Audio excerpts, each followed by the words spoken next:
Welcome to this simulation tutorial using LTspice. In this video, we're going to verify Kirchhoff's current law and voltage law using a simple circuit. First, I'm placing a voltage source from the component section.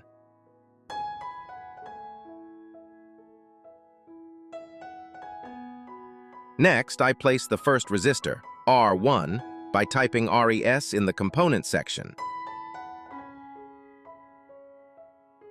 Now, without placing the resistor R1, press Ctrl-R to change the orientation of the resistor.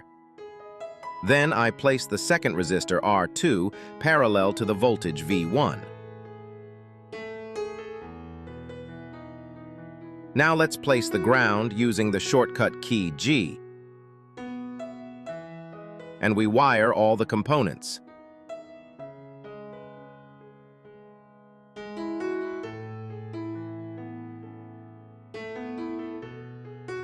Just press full stop edit command opens, then type .op to include DC operating point command.